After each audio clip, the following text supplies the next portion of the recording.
Hello, I'm Eric Snodgrass, and thank you for watching this in-depth ag forecast brought to you by Nutrien Ag Solutions.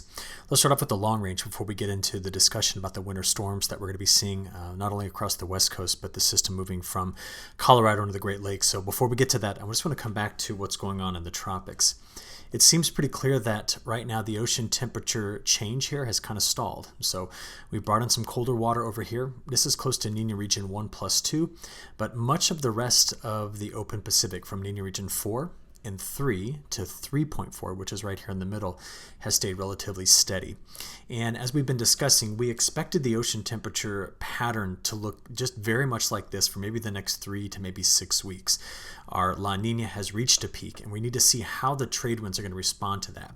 Now, again, what's so important about this is that ultimately the nose of the trade winds is going to be where we're going to get our best rising motion. And if those trade winds kind of weaken or if they strengthen, that's going to change the position of that, which ultimately affects the way that the heat and momentum is transferred out of the tropics. And while this is all occurring, we're still paying close attention to the cold water that's in the Gulf of Alaska, because ultimately that could help to strengthen and make our jet stream a bit faster, higher momentum plowing into the west coast of the United States. So that part of the narrative has not changed much. What's changed is this. We've been paying so close attention to these diagrams, right, where we're talking about, this color right in through here representing the nose of the trade winds. So right in through this area, they're really coming across pretty quickly. But up until now, we've seen the reds come all the way to the bottom of the diagram and the blues as well. But what you can see now is that there seems to be a bit of a change happening right about here, maybe about December 19th, where we start to lose the stronger signal of the winds in this area. And what ends up occurring is that over parts of the Indian Ocean, we now start to see some, anomalously strong winds out of the east.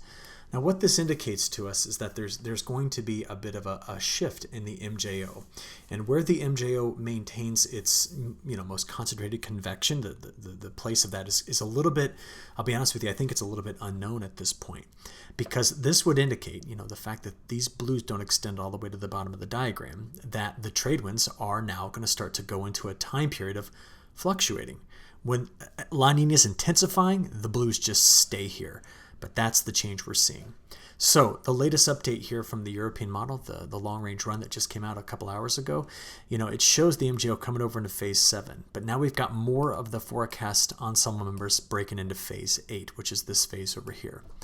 Now the importance of that is that phase 7 into phase 8 gives us an entirely different temperature kind of regime across much of North America. And I want to show you what happens when you spend a lot of time in phase 7 and then transition into phase 8. So phase 7 has a really important feature, and it's a southeastern United States ridge right here.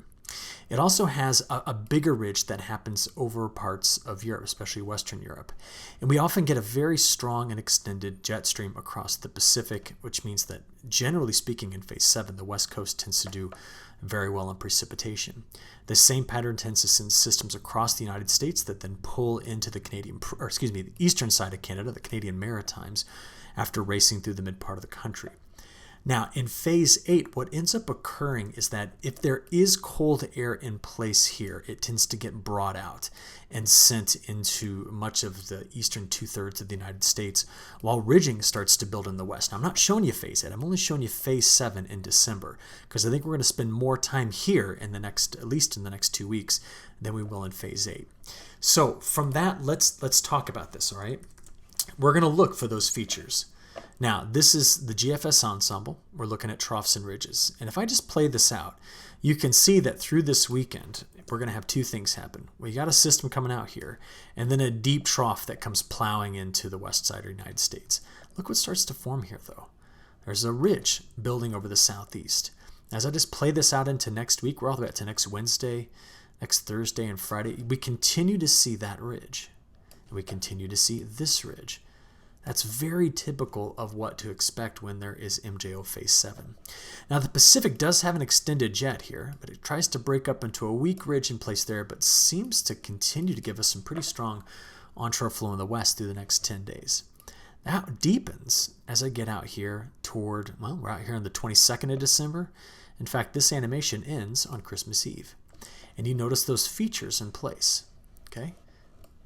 So I'm going to be watching to see if the teleconnection between the tropics, the MJO and La Nina, does in fact influence the pattern in this way, because the models have bit into this, and this is what I mean. If you just go from that time period, through the next couple of weeks and then beyond, the pattern just stays very active across the United States. We see that from the Mid-South through parts of the Midwest into the Eastern Corn Belt, this through the Ohio River Valley, the models have once again forecast for above average precipitation. You see that the West is still wetter than average, just as we diagnosed on Monday's video. And the area that's got me most concerned is what's going to be still sitting here in parts of the high plains of the South. So that's an area that I'm going to continue to be worried about until we can break away from the drought. We're going to talk more about that in just a few seconds. But on the temperature side of it, you're going to be able to see the impact of that ridge. If there's a place that's going to stay, I would just say, more mild days than cool days, in fact, many more, it's going to be right here from Texas over to parts of the Southeast.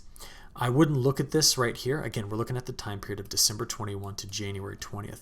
I wouldn't look at this area and assume this whole time period is going to be mild, because we're going to start to transition where we're allowing more of that colder air to come across the prairie into the plains and into the Midwest, especially as we get to the end of this month. So I'm going to be watching that very carefully. Now I'm going to give you the CFSV2 version of this at the end of this. I wanted to start off with the European weeklies. And then what I'd like to do now is I want to show you the other models that updated over this week. So we got the NMME forecast for January, February, March. And if you remember back to Monday's video, this looks very similar. Okay, if there's a drier risks, it's from California into the southern plains and into the southeast. And they've got, just as the European model had, a wetter corridor here through the Canadian Prairie and the Pacific Northwest to British Columbia.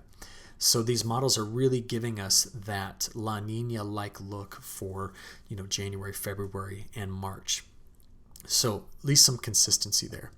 Good news is there's better moisture coming to California in the near term. The bad news is I desperately would like to return moisture to this part of Texas, Oklahoma, Kansas, Colorado, and New Mexico. That area has been very dry. So to see this look like this is not good. In fact, let's just look at it up close. This is 60 days, our last 2 months, looking at precipitation as a percent of normal. And there are some places here in this area that have not measured precipitation in the last 2 months. We are going to see increased rainfall chances here. In fact, some of that's going to come through on some severe storms rolling through this area. But the drought expansion in this area is probably going to continue. And our latest drought monitor kind of shows that to us. So this was released this morning on Thursday. And what I'd like to do, as we normally do, is let's go to the change maps. Let's just see what changed in the last week. So we've had some degradation of drought from Virginia through North and South Carolina back toward Georgia, and then pockets around the Red River Valley at the south, but also here, into the high plains of Colorado. And just to put a little bit longer timestamp on this, this is the amount of change we've seen in the last 12 weeks. So looking back over the last 3 months, this has been the drought expansion area that I've been most concerned about. Again, a lack of a strong subtropical jet stream is what's doing this, and that's, to be honest, typical of a La Nina year. So since we're talking about that jet stream, let's take a look at it right now, because this is the shortwave that's coming through California into Nevada, in the Four Corner states, producing some snow here, some big snow in fact, and it's going to emerge right here. This shortwave is going to emerge in Colorado, dip a little to the south, and head right towards Chicago. That's the typical track of a Colorado low before running up here into the northeast. We're going to get severe weather in a large warm sector over parts of the Mid-South, and we're going to watch for a band of snow right here.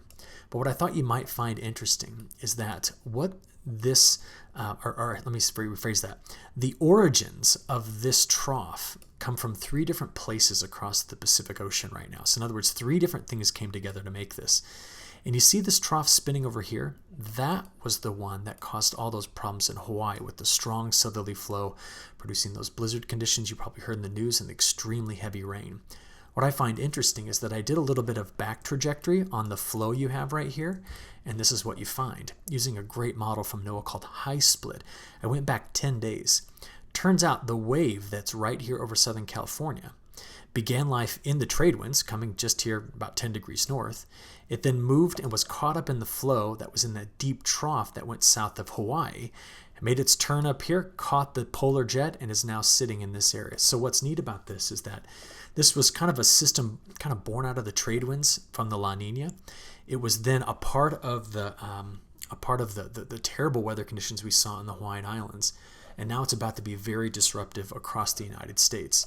And this is what I've got. Now, this was 4:50 p.m. Central Time on Thursday evening, and there's a lot going on here. Let's just start south and go north in the midsection of the country. This is all wind and fire weather, so strong winds down here and the risk of fire weather. We then see that there's a large swath that comes all the way back here into the Four Corners, but then extends here. That is all winter storm advisories, winter storm watches, and winter storm warnings. We have some strong winds that are also here between Michigan and the eastern Great Lakes. But the west is nowhere near done with this. We're going to continue to see very cold air. In fact, these are freeze watches and warnings. And we'll expect to see winter storm warnings out for the Sierra Nevada and also for the Cascade and Northern Rockies as we go forward in time. I'm going to tell you why this is all kind of shaken down. First, as this wave emerges in Colorado and heads here, we're going to open up a very large warm sector that's loaded with a lot of moisture. This front that'll be to the south of this low is going to advance very quickly tomorrow. And as it taps into that unstable air, we expect this region right in here, which the National Weather Service, the Storm Prediction Center, well, same thing, has already issued an enhanced risk for. So this is going to be right along this part of the Mississippi River Valley where we could see some storms in the day tomorrow on Friday. So I want to show you first some high-res model, and then we'll go straight to the GFS and European. So the 18Z run of the NAM, what we've got here is through tonight, getting into tomorrow morning. You can already see the snow kind of rock back and forth. We have a weak system coming through the Great Lakes. See it there, all right? Scattered showers here. This is tonight, and you already have the snow that's emerging here in Wyoming, Nebraska, and South Dakota. Now that snow is really piling up right here on this side, the windward side of the Rockies. But through early in the morning tomorrow, that's where the low emerges. Now, the low is struggling to bring in any sort of moisture in through here.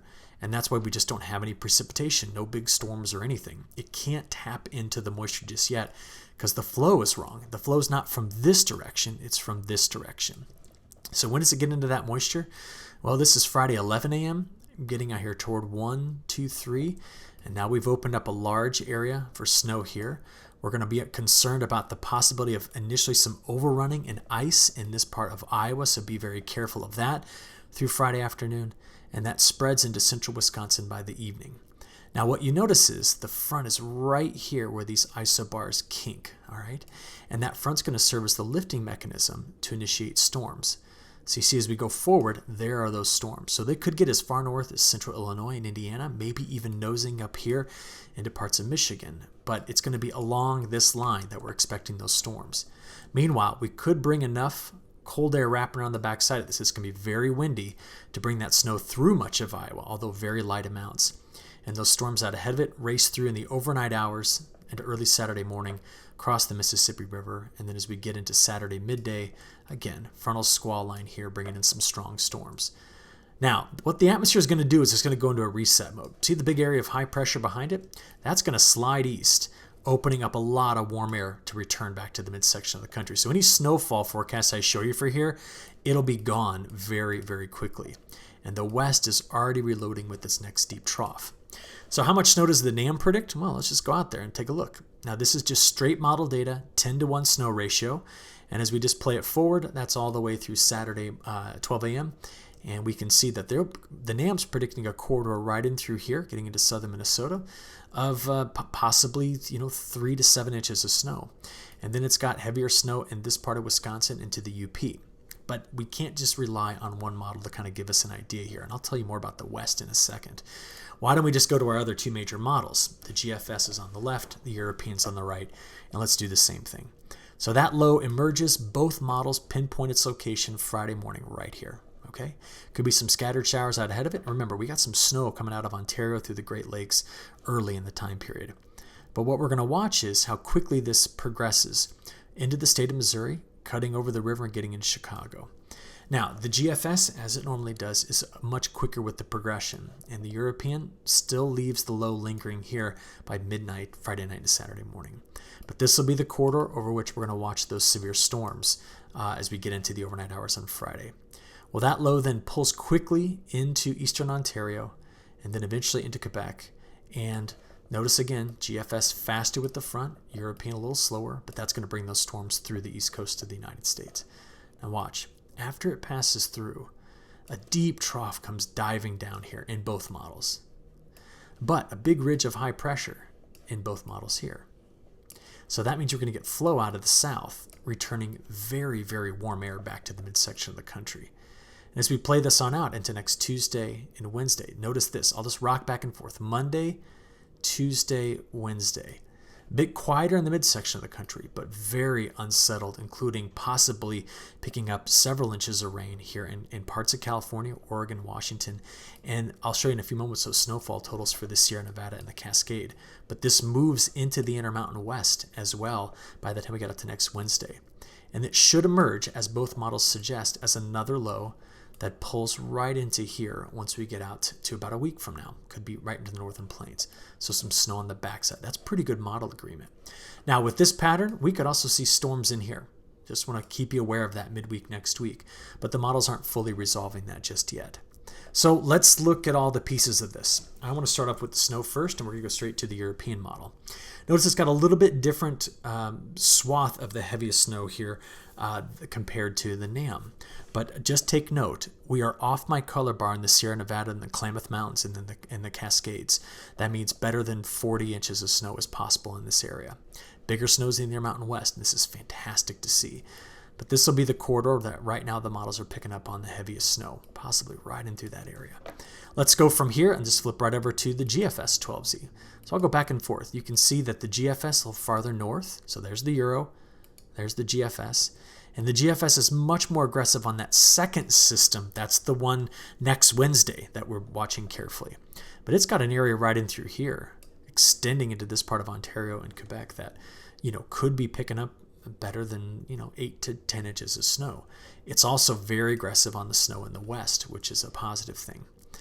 Okay, so from there, I want to show you two other maps. Let's go to the European Ensemble and look at the probability of getting 3 inches. Now, when we do this, remember, this isn't very useful out in the mountains because 3 inches is nothing. We're really using it to understand the heavy snow swath in through here. So that's the European model, probability of 3 inches, and this is the probability of 6. So this corridor in southern Minnesota through Wisconsin, the UP of Michigan, getting into Ontario, that's where we're going to keep a close eye on the biggest snows. Okay, the biggest snows east of the Rocky Mountains and still in the U.S. From there, let's talk total precip. Now, picking up on how much rain's going to fall out of these storms is difficult, but could be over an inch in some locations. And again, that's our snow corridor there, but look at how much moisture is returning to the mountains in the west. Some places here in Northern California, look at the color bar. This is from the European. We're picking up between 6 and 10 inches as a possible amount, with some of this being the liquid equivalent side of it, so snow in this part of the Sierra Nevada. So this is a very active pattern in the west, as you saw with those deeper troughs. Here's what they look like again. This is all the way out to next Wednesday. European Ensemble dropping a really deep trough into this area. Now, as we play this forward, you notice that the same factors we talked about at the beginning of this video keep showing up. There's some sort of a southeast ridge here and a lot of action coming into the west.